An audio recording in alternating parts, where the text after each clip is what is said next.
Estamos con Adrián von Speyer en este comentario de La palabra se hace carne y estábamos comentando precisamente lo que ella dijo acerca de este versículo 5 del capítulo 1 del Evangelio según San Juan, y es: la luz brilla en las tinieblas y las tinieblas no la acogieron. Bueno, este también es un aspecto muy importante porque creo que nos puede ayudar a comprender muchas cosas que probablemente hemos pasado por alto. En la página 62, a partir del quinto renglón, dice el texto: en el principio, Dios ha dividido la noche y el día por buenos motivos. Entonces, lo primero que quiero que quede claro, que es donde nos quedamos, ¿no? Y lo que yo quiero retomar, es que esta división, esta separación que el Señor ha hecho entre la noche y el día es por buenos motivos. Vamos a empezar por lo físico y después nos vamos a ir sumergiendo en lo espiritual. Y vamos a ver cómo esta división no es más que una manifestación clara del infinito amor de Dios. Entonces dice a continuación, por ejemplo: por buenos motivos nos ha dado el día. ¿Para qué? Para actuar. ¿Y la noche? ¿La noche para qué? Para descansar. Entonces, ¿qué quiere decir? Que esta separación entre la luz y las tinieblas, en este caso entre la noche y el día, se han dado por buenos propósitos. Hay un propósito central que en efecto nos resulta provechoso y además nos va a resultar benéfico. No obstante, dice a partir del quinto renglón, antes de terminar, dice Adrián: quisiéramos nosotros ganar una visión de conjunto sobre Dios. Quisiéramos separar en Él la luz de las tinieblas, lo que comprendemos y lo que no llegamos a comprender. Pero esto no es posible, y entonces su luz conserva para nosotros las propiedades de las tinieblas. O sea, nosotros, en pocas palabras, tal parece que quisiéramos llegar a una comprensión total y absolutamente clara de Dios mismo. Pero cuando lo intentamos, en efecto, esta luz que el propio Señor posee, se convierte para nosotros en tinieblas. ¿Qué son estas tinieblas? No son más que la autoridad absoluta de su mismo ser. Estas tinieblas no son algo negativo, sino que representan para nosotros el hecho de esta distancia crucial que hay entre reconocer que somos criaturas y que no somos como Él. O sea, que no podemos finalmente tener una claridad absoluta, sino que en efecto, aún por mucho que nosotros pudiéramos profundizar en Dios, quedaría algo oscuro, quedaría algo que no alcanzamos a cubrir. Y la razón es muy sencilla, porque somos finitos, ¿no? En una ocasión, Santa María Faustina estaba meditando sobre la misericordia del Señor y el Señor le dijo: mira, por más que lo intentes, no lo vas a lograr, ¿no? Si esto te parece extraordinario, date cuenta que no es más que una gota del océano infinito de mi divina misericordia. Y eso que cuando leemos el diario, ¿no?, de la misericordia de Sor Faustina Kowalska, nos quedamos como impresionados. Y entonces Adrián nos va a poner un ejemplo. Dice: supongamos que un hombre, uno que ha vivido como la mayoría de los hombres, se halla ante Dios. Y este ejemplo concreto es de una persona que está, digamos, justo en el momento culminante de su vida, es decir, el momento de su muerte, ¿no? Y dice: él sabía que una vez iba a morir, que en algún momento tendría lugar un juicio y por lo tanto una responsabilidad, pero ambos, la muerte y Dios, eran para él un límite lejano. O sea, como que no las tomaba muy en cuenta, vivía el día y Dios no representaba para él algo verdaderamente significativo. Dice: de Dios ha sabido poca cosa, la existencia de un par de mandamientos para crear en cierto modo orden en el mundo, ciertas reglas de juego del bien y del mal y un par de disposiciones para el comportamiento religioso. O sea, se quedó con lo más básico, ¿no? Tenía algunos conocimientos, pero no más. Y dice: cuando un tal hombre se ve de repente ante la muerte y sabe que entrará en la luz de Dios, quizá con toda prisa intente hacer un cálculo, establecer un balance del bien y del mal que ha hecho, una proporción sumaria de sus virtudes y de sus defectos. Pero cuanto más de cerca mira, más confuso se hace su cálculo. En su vida no puede separar más entre luz y tinieblas. Crece en él la angustia.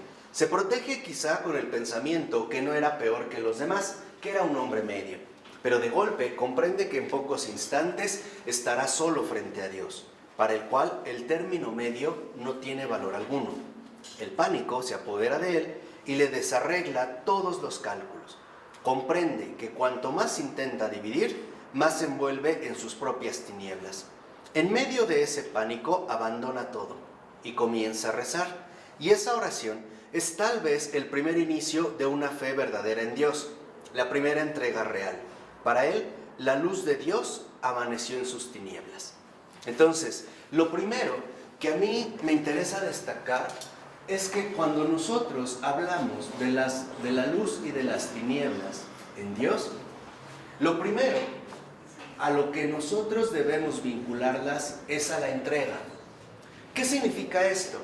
Que la verdadera entrega a Dios también involucra la aceptación a estas tinieblas. Y es así como se vive la fe.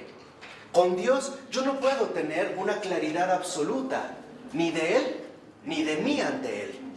Por ejemplo, el realizar la misión, en gran medida, involucra dejar algo en tinieblas, algo que yo no puedo dominar, y más aún prever. ¿Por qué? Porque es justo esta reserva, y eso es lo que quiero que entiendan, o sea, las tinieblas es una reserva de Dios. Es una reserva de Dios en tanto Él es Dios y nosotros criaturas, que es lo que comentamos al principio, ¿no? Yo no lo podría abarcar por completo. Él siempre será Dios y yo y cualquiera de nosotros ante Él siempre seremos criaturas. ¿Vamos bien? Pero no solo es esto, sino que también en esta reserva de las tinieblas nos ayuda precisamente a realizar una entrega total. Una entrega total que requiere ante todo tres aspectos: confianza, paciencia y abandono. De hecho, si nosotros empezamos a analizar un poco estos aspectos y hablamos de confianza, hablamos de paciencia y hablamos de abandono, nosotros veremos cómo en efecto en esta entrega, cuyo transcurrir se da entre luz y tinieblas, a veces podremos tener mucha claridad sobre lo que tenemos que realizar o en nuestro modo de comprensión. Y a veces parecerá que en efecto no entendemos qué está pasando, no entendemos qué está ocurriendo. Veremos que en efecto nos vincula con que la confianza radica en la fe. O sea, en mantenernos fieles a la presencia y la iniciativa de Dios. La paciencia precisamente nos va a vincular profundamente con la esperanza. El hecho de esperar pacientemente lo que el Señor va a realizar a su tiempo y a su modo. Y el abandono a mí o a nosotros nos coloca de lleno en el ámbito de la caridad. ¿Por qué? Porque es el abandono finalmente en el permanecer en la caridad aunque yo no vea absolutamente nada. Aunque lo vea incluso como algo enteramente inútil, o algo a veces incluso sin sentido. Entonces, la confianza, la paciencia y el abandono en esta entrega significa que estamos llamados a vivir la fe, la esperanza y la caridad en una auténtica entrega. Una entrega que ante Dios está llena de luz, pero también está llena de tinieblas, ¿vale? De hecho, si no es así, sería obra mía, ya no sería obra de Dios. Exactamente, ¿no? Entonces, esto es lo que a nosotros nos va a ejercitar en la vida cristiana. Ahora, ¿qué es lo que pasa a continuación? Dice, en el mundo se excluyen luz y tinieblas. Donde brilla la luz, son absorbidas las tinieblas, pues Dios ha separado las tinieblas de la luz. O sea, en el mundo, tinieblas y luz se excluyen. En Dios, tinieblas y luz confluyen, se reúnen, no están divididas, no están separadas. Dice abajito, se puede decir que luz y tinieblas son la expresión de su bondad, de su esencia, o que las tinieblas son una cualidad de su luz eterna, o que ambas son una propiedad de su luz incomprensible y superadora. O sea, aquí lo que vemos es que en efecto las tinieblas que permanecen en Dios no es oscuridad a la manera como se dan en el mundo. No es más que el exceso de la bondad divina. No es más que el misterio profundo del amor. Es lo inexplicable. Esto es lo que adoran los ángeles en Dios. Cuando ellos alaban al Señor por su amor tan extremo al hombre, lo que ellos adoran es que no alcanzan ni siquiera ellos a comprender el por qué Dios ha realizado esto. Y por eso su adoración es en espíritu y en verdad. Porque no buscan ingresar a estas tinieblas, sino que las asumen como parte del misterio divino. Por eso la adoración de los ángeles es una adoración perfecta. Por eso es que están en el cielo. En este primer paso, ¿vamos bien? No buscan, en pocas palabras, no buscan llegar a donde no pueden, sino que en realidad se asombran de estas tinieblas, este exceso de amor que Dios ha manifestado, en particular por el hombre. Entonces, en estas tinieblas, en esta reserva de Dios, nosotros en efecto vemos el exceso de amor. Y este es el otro punto hacia el cual precisamente nos va conduciendo Adrián. ¿No lo podemos ver en la luz también? El Sí. exceso de amor. No, claro. Pero nosotros en la luz podremos comprender. Pero aún así habrá algo que se nos escape. Habrá algo que en efecto de fondo para nosotros es tinieblas. Porque es un exceso que nosotros ya no podemos ni controlar, ni abarcar, ni entender. Y aquí es donde en efecto se da un paso más. Dice, las tinieblas de Dios son ese lado de su luz que nosotros no comprendemos. O sea, las tinieblas de Dios no es más que lo que para nosotros y para cualquier ser creado resulta incomprensible.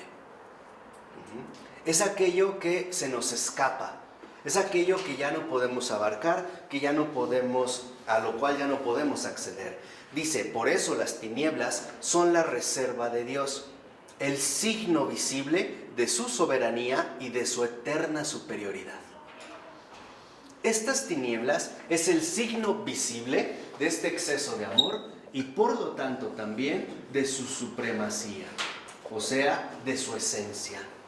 Nadie conoce el misterio profundo de Dios más que Dios mismo.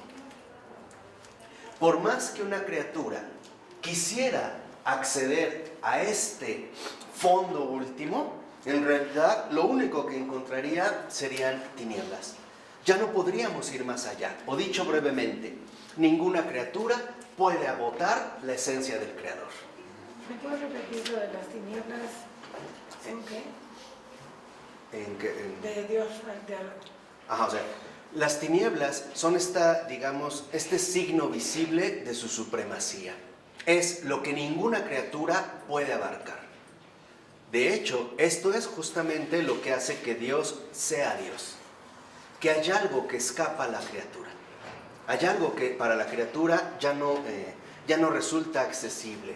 Por eso dice, Él reserva las tinieblas para sí, no nos la entrega. Él ha colocado una valla en torno al paraíso. Y aquí es donde quiero que vean también esta manifestación. Cuando el Señor ha colocado una valla en el paraíso, es porque se ha reservado estas tinieblas para sí. No es que haya puesto una barrera de prohibición, como lo solemos entender ingenuamente, como lo hizo, por ejemplo, John Milton, este poeta inglés del siglo XVII, en su obra El paraíso perdido, que en algún momento ojalá pudiéramos hacer un comentario, ya lo habíamos comentado Ron y yo, de estos aspectos para que veamos también ese otro lado. Ahorita mencionaremos a Lord Byron, que también es hijo de John Milton, quien a su vez es hijo de Calvino, ¿no? Pero lo que quiero que entiendan es que al poner esta valla en el paraíso, ¿se acuerdan? ¿No? Puso como una barrera. Es porque Él se reserva para sí estas tinieblas. ¿Qué tinieblas son las que Él se está reservando en este sentido? Estas tinieblas del pecado que solo su amor podrían abarcar. Y es lo que va a mencionar Adrián más adelante. Si el Señor no pusiera una barrera en estas tinieblas, nosotros no aguantaríamos la fealdad del más mínimo pecado. ¿Qué quiere decir? ¿Por qué pone esta barrera en el paraíso? Por pura misericordia. Si nosotros viéramos la gravedad de cualquier pecado, moriríamos al instante. Por eso estas tinieblas las reserva para sí, porque solo Él, que es amor, las puede soportar.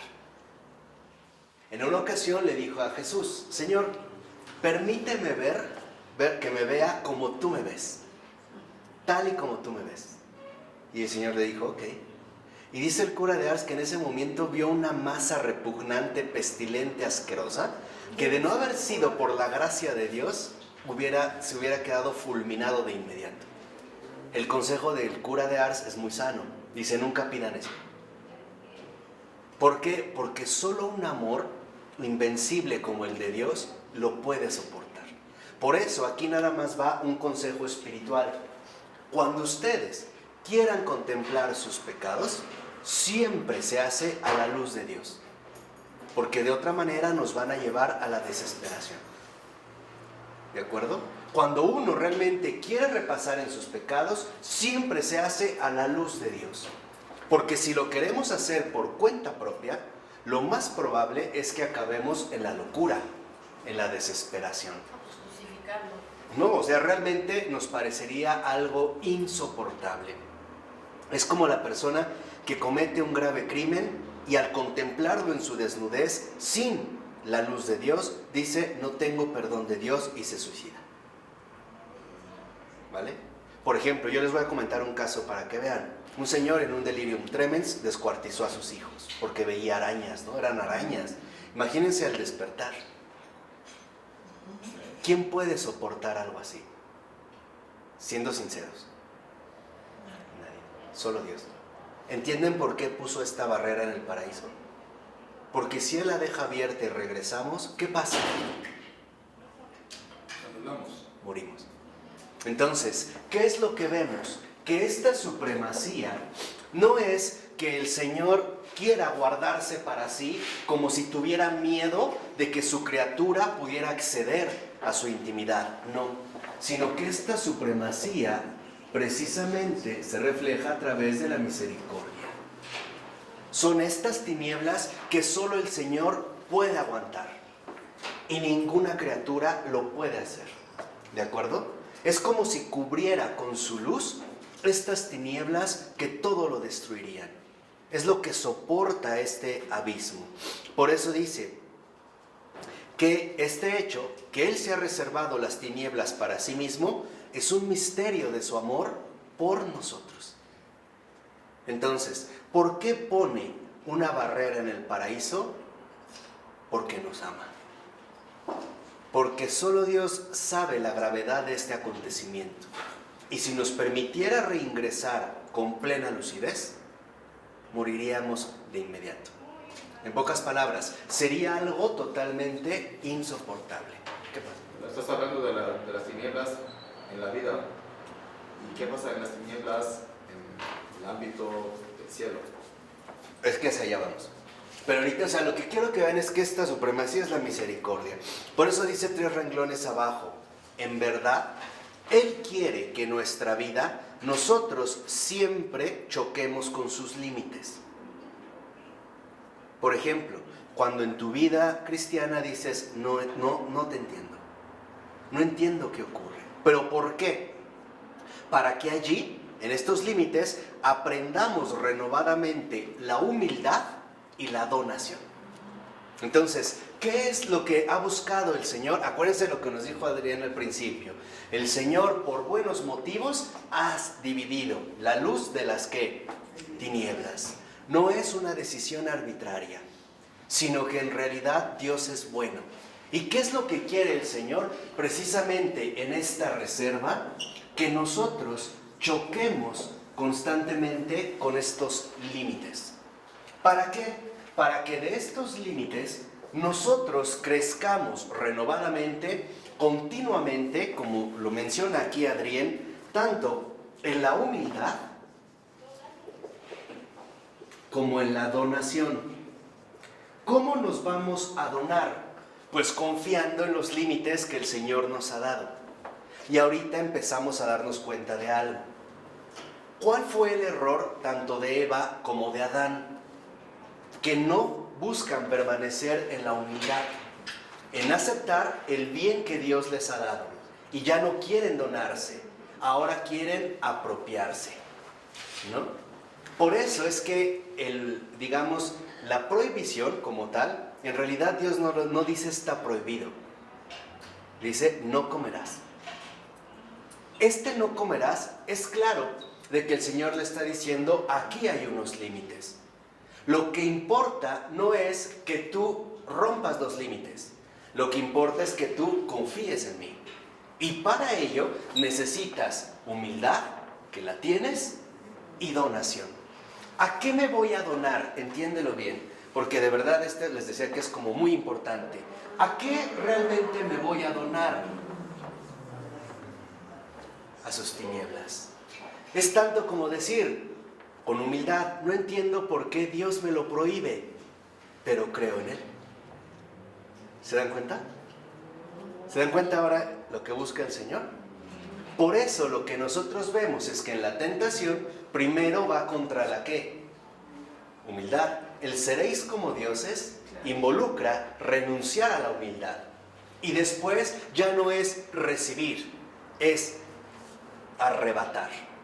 Yo ya no recibo lo que Dios me ha dado. Ahora tomo por mi cuenta lo que no debo. ¿Se dan cuenta? O sea, no es, un juego, sino que en realidad lo que vemos ahí es el ejercicio continuo de nuestra humildad y por lo tanto también de mi donación. Por ello dice a continuación, en nuestra falta de fe y de amor, de confianza y de entrega, pensamos que debemos superar los límites puestos para arribar detrás del misterio de las tinieblas. Es justo nuestra falta de fe y de amor, de confianza y de entrega, la que nos lleva a querer rebasar nuestros propios límites. Y en Eva y Adán está clarísimo. ¿Por qué van a buscar rebasar sus límites? Porque ya desconfiaron de Dios. Ya no confían en lo que Él les ha dicho, sino que ahora esta desconfianza los lleva a dar un paso. Pero es un paso al vacío. Es un paso con el que van a caer, y cayeron. O sea, no es, vamos a decirlo así, un juego. En pocas palabras, alguien podría decir, me estoy poniendo muy como John Milton, es que lo acabo de leer en la semana, ¿no? Pero más o menos se los transmito de una vez. Podríamos decir, es que entonces Dios, Él fue el que tentó a Adán y a Eva, ¿para qué les pone este árbol? ¿No? Nos sonaría muy lógico. No. Lo que pasa es que en este árbol, o a través de este árbol, es como se debía de dar el ejercicio del amor. En humildad y en ¿qué? Y en donación. Nosotros, por ejemplo, es también lo que veía San Pablo. Todo nos está permitido, pero no todo nos conviene. ¿O sí? Podemos cortarnos las piernas, ¿o no? Pero no lo hacemos. ¿Por qué?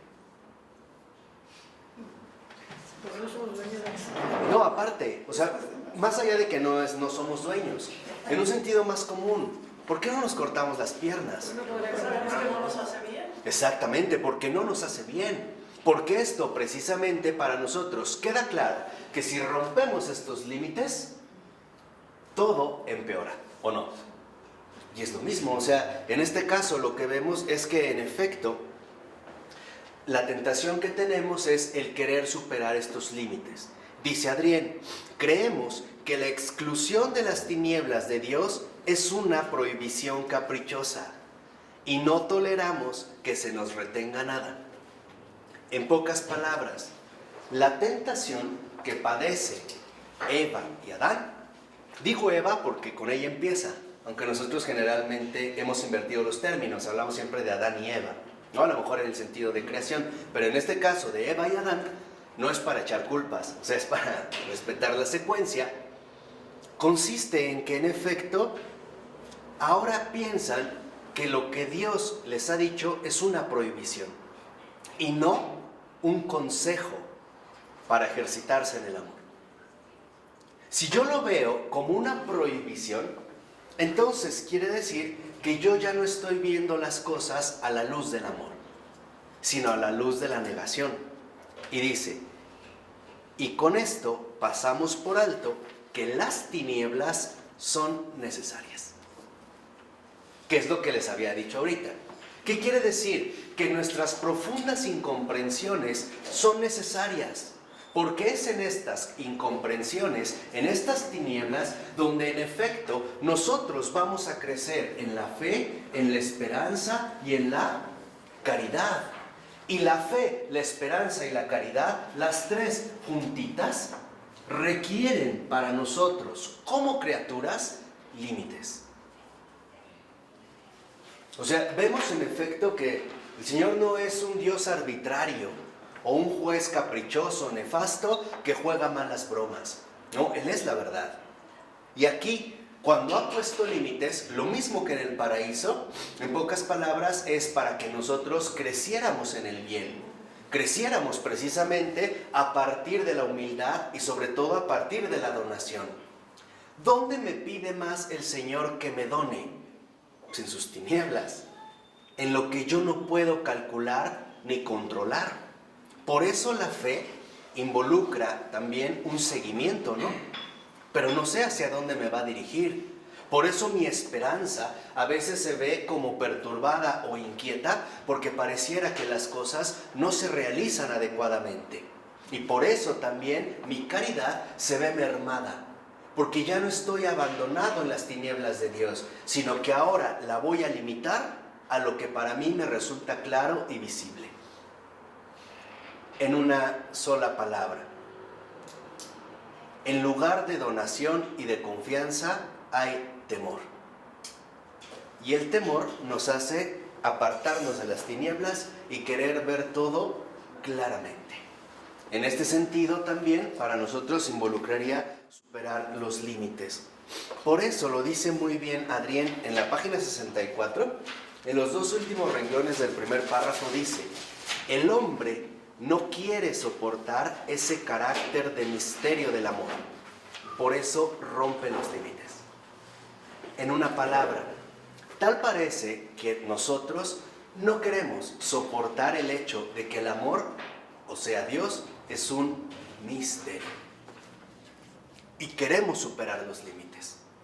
No queremos mantenernos en los límites del misterio, sino que tal parece quisiéramos más bien agotar este misterio. Al morder el fruto es como decir, ahora yo quiero llegar al fondo de este ¿qué? Misterio. Y eso es también lo que pasa con nosotros. En pocas palabras, las tinieblas para nosotros son esenciales. Porque es justo a través de las tinieblas como nosotros nos damos cuenta clara, nos damos plenamente cuenta de que Dios es un misterio. Pero no es un misterio intelectual, es un misterio de amor. Cuando todo parece quedar excluido de las tinieblas, o sea, cuando todo pareciera quedar a plena luz, entonces tal parece que el misterio desaparece. ¿Quieren el ejemplo históricamente claro? La Ilustración.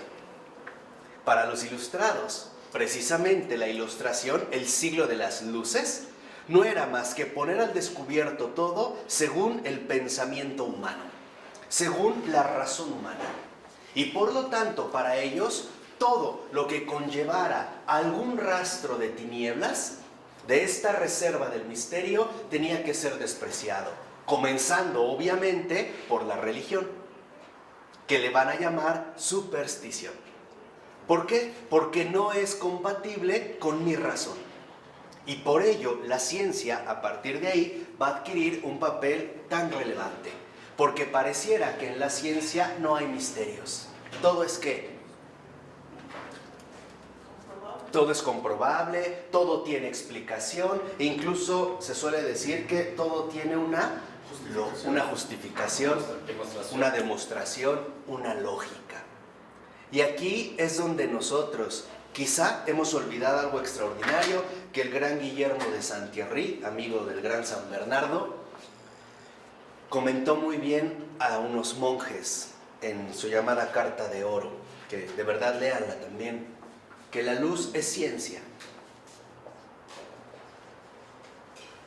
y las tinieblas son sapiencia. Híjole. Ahorita van a entender por qué. Por eso les decía que este capítulo en particular hay que irlo saboreando, porque tiene unos racimos de frutos enormes. La luz me da ciencia, pero las tinieblas me hace crecer en la sapiencia. Es el respeto profundo ante lo incomprensible.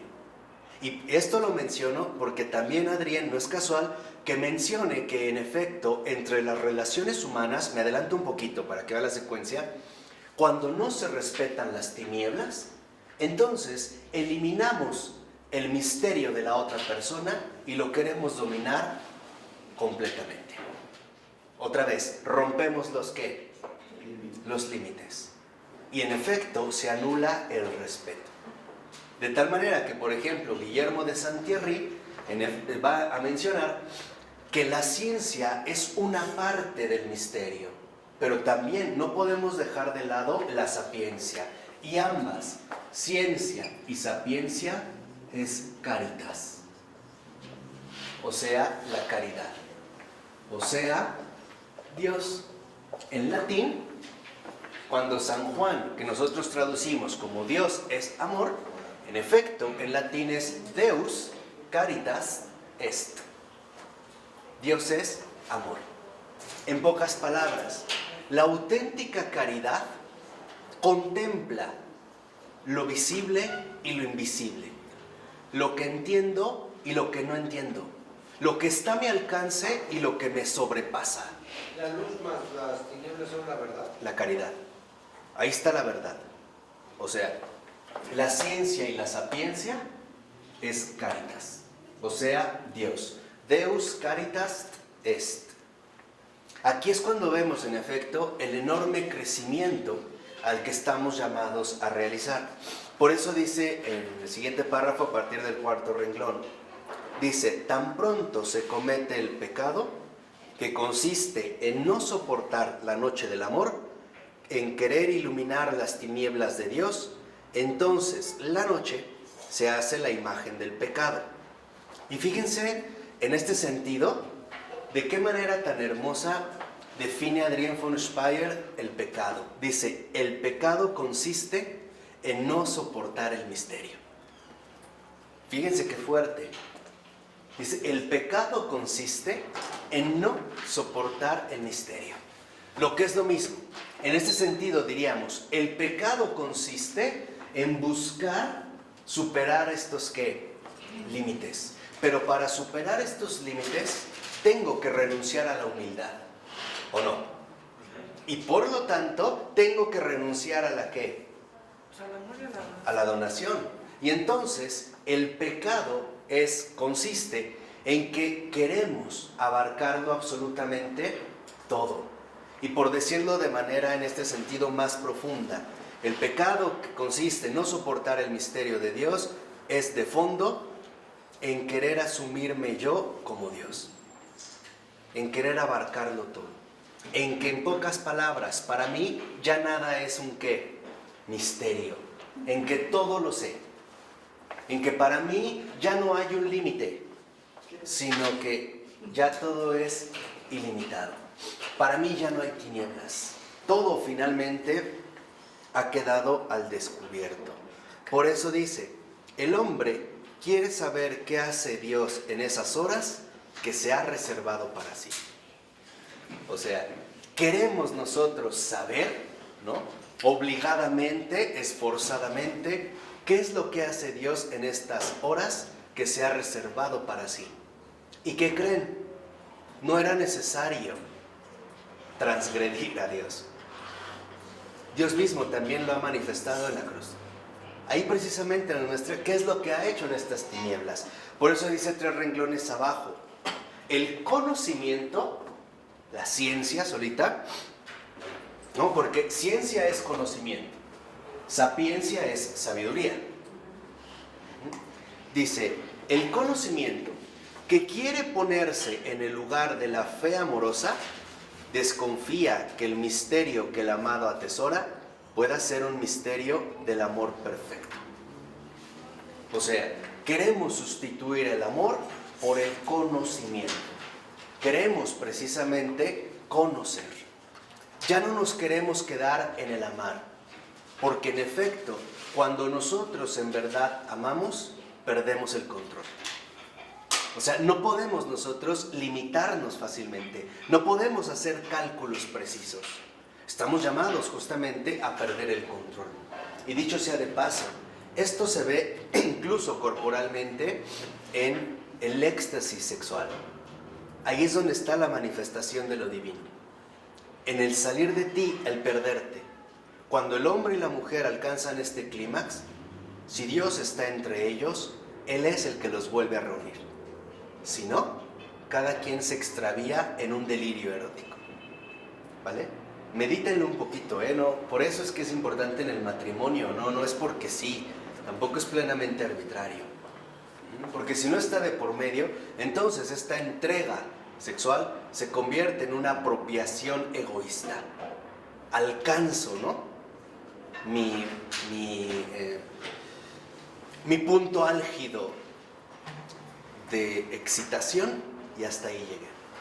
Por ello, dice a continuación, el amor no debe querer transformarse en conocimiento, pues el conocimiento, jamás puede ceder las llaves al amor. Y aquí es donde nosotros vemos también un aspecto central. Por ejemplo, Lord Byron, que fue un poeta inglés del siglo XVIII, de herencia calvinista puritana, él en uno de sus dramas bastante serios que se llama Manfredo, él comienza en los primeros versos esta obra dramática afirmando lo siguiente: conocimiento es sufrimiento. Y tiene razón. ¿Por qué? Porque en efecto, cuando el conocimiento no va acompañado del amor, se convierte en un sufrimiento inagotable. No llena el alma, al contrario, siempre parecerá despertarle nuevos interrogantes. Y entonces se vive en un estado de perturbación completa. El propio protagonista Manfredo acepta que él ha conocido todo, incluso lo sobrenatural, pero sigue poseyendo un vacío. De tal manera que no podemos querer sustituir el conocimiento por el amor. No es a través del conocimiento como nosotros, en efecto, vamos a entrar a formar parte del misterio. Es a través del amor, o sea, a través de la humildad y a través de la donación, como nosotros podremos vivir plenamente el misterio. O sea, el sumergirnos también en estas tinieblas que ya no nos inquietan, que ya no me espantan. Cuando una persona, salud, se interroga constantemente, ¿y por qué? ¿Y por qué? ¿Y por qué? Va a acabar en la locura. En serio, va a acabar en la locura, porque es ya un desvarío. ¿Por qué? Porque está haciendo las cosas de manera inversa. Cree que a través del conocimiento es como se puede acceder a la esencia del amor. Y no es así. La esencia del amor solamente se puede vivir a través de la fe, de la esperanza y de la caridad. Por eso Guillermo de Saint-Thierry, cuando escribe su carta de oro a unos monjes, lo que insiste es esto, les dice: no se queden en la línea de la ciencia, en la línea del conocimiento. Avancen al ámbito de la sapiencia, al ámbito de la sabiduría. Una sabiduría que sabe convivir con el misterio sin inquietarse. Ese es el sabio, ¿Quién es el sabio cristiano? El que no se inquieta ante el misterio. El sabio cristiano es aquel cuyas tinieblas, dudas, incertidumbres no le turban el corazón. Es aquel que sabe mantenerse, como decía el Salmo, como un niño en brazos de su madre, ¿no? Ese es el sabio cristiano. Y esto es probablemente también lo que hemos olvidado.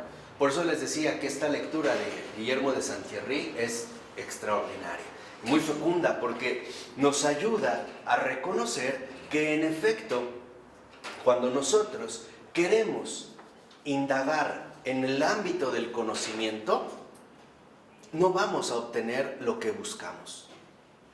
Solo vamos a encontrar el amor cuando nos entreguemos sin saber qué sucede.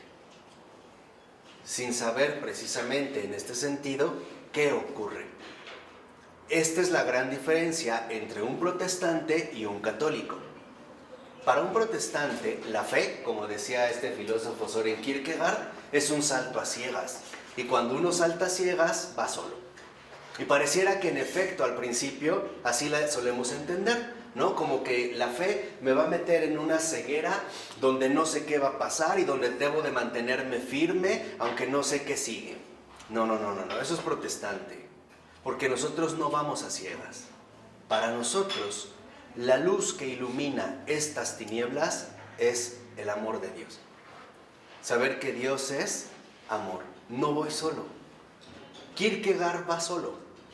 Nosotros no vamos solos. Y tan no vamos solos que la fe católica es la iglesia. Cuando uno sufre, todo sufre. De tal manera que estamos llamados siempre a ir en comunión, ¿de acuerdo? Y no en este recorrido tan fúnebre, tan triste, tan solitario, como el que describe, por ejemplo, Byron.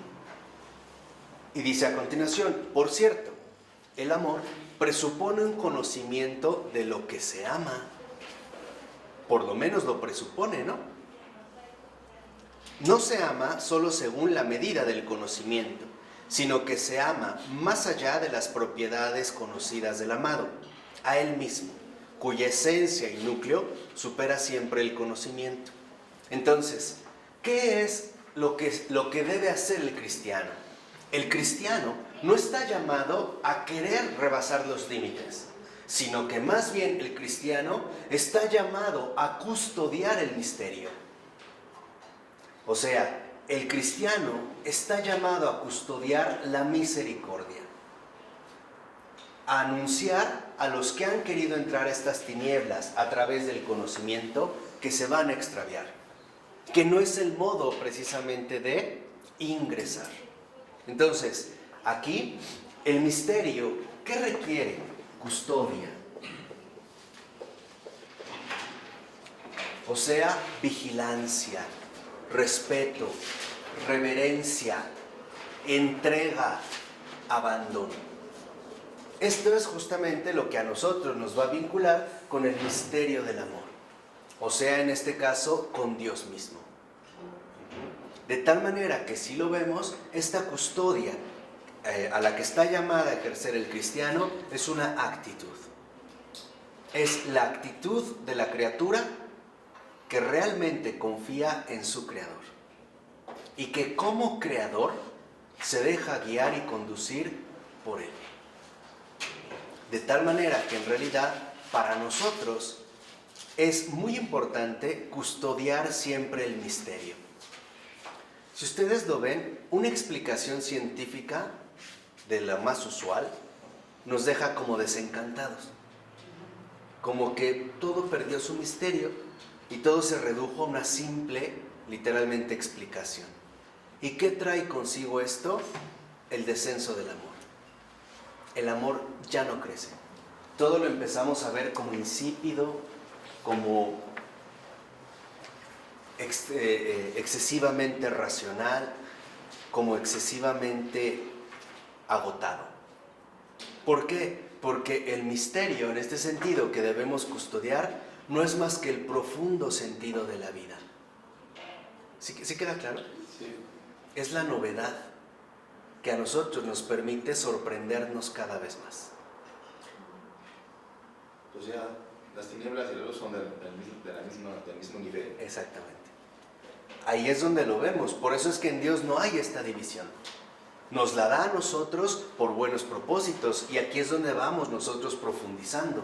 O sea, estamos llamados finalmente a custodiar nosotros este misterio, a no salirnos precisamente del ámbito del misterio. Y esto es lo que en otro textito Adrienne von Speyer llama el triunfo del amor. ¿Cuándo el amor triunfa? Cuando se ha conservado el misterio hasta el final. Y el ejemplo radical lo tenemos en Cristo en la cruz. Padre, en tus manos encomiendo mi espíritu. ¿El amor triunfa cuándo? El triunfo del amor se da cuando en efecto se custodia el misterio, cuando no se violenta este misterio. De tal manera que ahora podemos darnos cuenta que la opción radical de Adán y Eva fue la siguiente: no vivir en el amor. Y ahí están las consecuencias. Esa es la opción. Ya no vivir en el amor. Ya no vamos a custodiar el misterio. Ahora lo vamos a tratar de arrancar, ¿no? Ahí empezó Descartes, dudar. Claro, ¿no? Dudar de todo. Y ahí es hacia donde nos dirigimos. O sea, es que hoy tal parece que también una de nuestras condiciones espirituales contemporáneas está en este afán devorador de querer saberlo todo. Y nunca quedamos satisfechos. ¿Por qué? Porque solo cuando uno reposa en el misterio del amor, uno encuentra el descanso del alma. Y es esto, no es algo que tenga que ser plenamente forzado, sino que esta custodia, en último término, requiere una filial entrega. De tal manera que cuando nosotros realmente nos hemos entregado al misterio del amor, disfrutamos de su compañía. Ya no hay algo que en efecto a nosotros pareciera como perturbarnos, sino que estas tinieblas de Dios no es más que el signo visible del misterio que yo contemplo y adoro. Esta es justamente la actitud profunda. Por eso fíjense como dice acá. Quiere decir que esas tinieblas son el gran encuentro con él, la unión con él. Claro, claro. Por eso cuando San Juan de la Cruz habla de la noche oscura, no es más que la experiencia profunda del triunfo del amor. No es el abandono, en este sentido, como si no hubiera nada y uno la pasa mal. En realidad no es así. ¿Por qué? Porque Dios no es ausencia, es presencia. Aunque esta presencia no sea perceptible. No siempre tiene que ser así. De tal manera que entonces nosotros estamos llamados a crecer. ¿Por qué? Porque como lo dice Adrienne a continuación, porque el hombre no quiso aceptar su conocimiento donado por Dios como limitado, sino que quiso igualar su luz a la medida de la luz de Dios, por eso cayó en la noche del pecado. ¿Qué es lo que habíamos dicho? El pecado, como lo dijo Adrienne, consiste en no soportar el misterio. En pocas palabras, el pecado consiste en no soportar el amor de Dios. En que lo incomprensible, en lugar de inspirarme confianza, me inspire recelo, me inspire duda, me inspire desconfianza. Yo lo quiero interpretar. O sea, que el misterio, en lugar de aportarme quietud, me aporte inquietud. Porque dijiste, en lugar de que me lleve al exceso de amor, rechazo el amor. Exacto. Entonces, esta custodia, esta entrega, no es más que la permanencia serena en el misterio.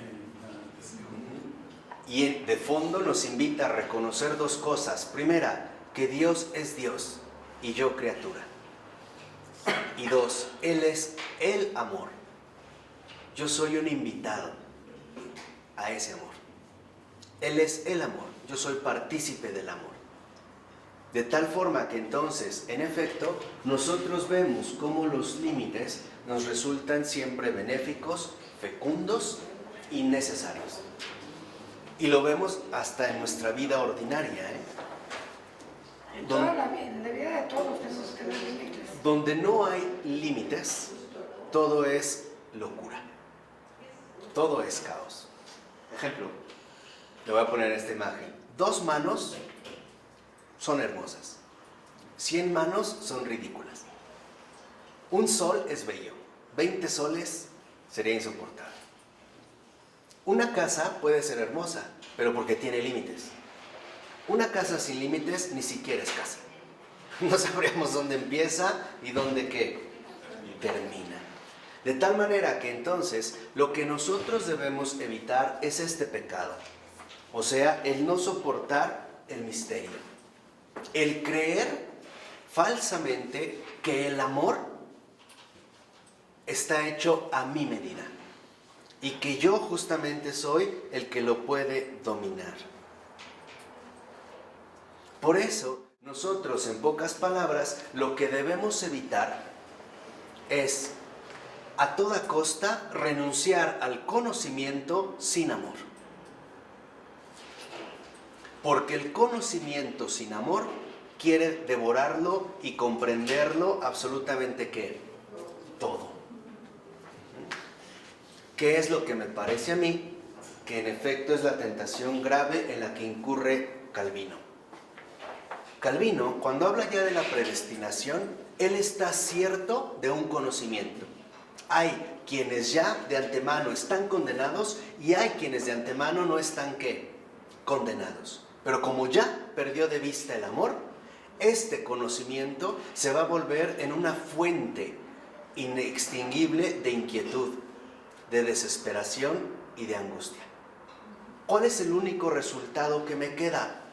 Como no podemos saber quiénes están condenados y quiénes no, pues vamos a vivir como si no estuviéramos condenados.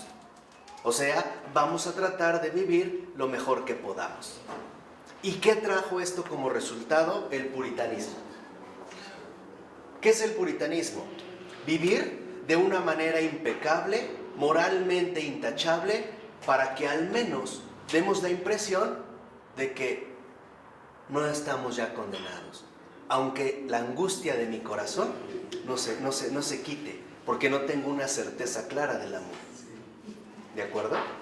Y aquí es donde vemos estas raíces. O sea, si ustedes leen La letra escarlata de Nathaniel Hawthorne, verán el núcleo fundamental de la intranquilidad del conocimiento. Por eso les mencioné a Lord Byron. Porque cuando Lord Byron dijo, conocimiento es sufrimiento, está hablando justamente de ese pecado. Está hablando ya del rechazo del misterio. Donde en efecto, tal parece que quedamos nosotros, en pocas palabras, a la deriva. Donde este conocimiento nos empieza, ¿no?, a carcomer profundamente. También hay otro escritor que lo relató muy bien, August Strindberg, este escritor sueco, que tiene un libro que se llama Inferno. Léanlo y van a ver. Y van a ver cómo en este desarrollo intelectual que lleva al infierno, la única opción que tiene al final es una apertura hacia un ámbito no intelectual, sino espiritual. En pocas palabras, vislumbrar que en efecto lo único que me salva del sufrimiento del conocimiento es la aceptación del ¿qué? Del misterio. Y después de ahí Strindberg tuvo un cambio de vida. Y es verdad, o sea, por eso es lo que daba ahorita como ejemplos muy, muy, muy concretos. Por eso dice Adrián en el siguiente parrafito, a partir del tercer renglón, que las tinieblas del pecado tienen 2 lados, uno objetivo y otro subjetivo. Entonces ahora nos vamos a concentrar en las tinieblas del pecado. ¿Se dan cuenta cómo hemos ido como descendiendo, no? Dice, objetivamente, la permanencia del pecador en las tinieblas significa su caída fuera de la luz y de la vida de Dios, fuera de su gracia, y por eso significa la ceguera del alma. O sea, las tinieblas del pecado es cuando nosotros ya no estamos en la luz, sino en las tinieblas. Cuando ya no transitamos en la verdad, sino que hemos caído precisamente en el error. Por ejemplo, lo que una vez yo les comenté, cuando alguien aceptara renunciar a la Eucaristía por cualquier motivo, que no brota de la verdad, veríamos objetivamente cómo hay una separación, cómo hay un distanciamiento. Y dice, esa ceguera es tanto un no poder ver como un no querer ver la luz. Y aquí es donde nosotros encontramos ya un indicio fundamental. La conservación del misterio no es una cuestión intelectual, es una cuestión voluntaria. ¿Quiero aceptarlo o no quiero aceptarlo? ¿Por qué? Porque la humildad brota de la voluntad, no de la inteligencia. Lo que realmente debe inundarse de humildad es la voluntad. Es la voluntad la que tiene que ser humilde. El saber que puedo, pero no quiero. La humildad brota De la voluntad. O sea, el saber que puedo, pero que no quiero. Aquí es donde nosotros vemos, en efecto, esta condición profunda. El misterio radica, o la conservación del misterio en la vida, radica en la voluntad. El no querer ir más allá de lo que no me está permitido. No porque sea una prohibición, sino porque no puedo. No está dentro de mis posibilidades. ¿De acuerdo? ¿Vamos bien? En el punto objetivo. Y dice Adrián, en el lado subjetivo, el pecador mismo se recluye en las tinieblas y se atrinchera en ellas. El amor verdadero está siempre desnudo ante el amado, aun si no le dice todo, y conserva ante él sus misterios. ¿Por qué se habla de la conservación de los misterios? Porque cuando no se conservan los misterios y queremos conocerlo de todo, queremos conocerlo todo, incluso de otra persona, lo que buscamos es apropiarnos de ella, someterla. Otro filósofo inglés como Francis Bacon decía, saber es poder. Y me parece que por ahí va. O sea, la ciencia como tal, el conocimiento es apropiación. Me apropio lo que conozco, ¿no? Si lo conozco, es mío. De alguna manera lo he apropiado. Y tan lo he apropiado que incluso lo puedo llegar a utilizar de cierta manera. Un ejemplo muy contemporáneo, la cuestión genética. Tal parece que se conoce la estructura genética y ahora no solo se conoce, se quiere manipular. Ahí acuérdense de este aspecto del saber es poder. En cambio, la sapiencia no es apropiación, la sapiencia es donación. Es darse a algo más grande que yo, en lo cual yo puedo reposar.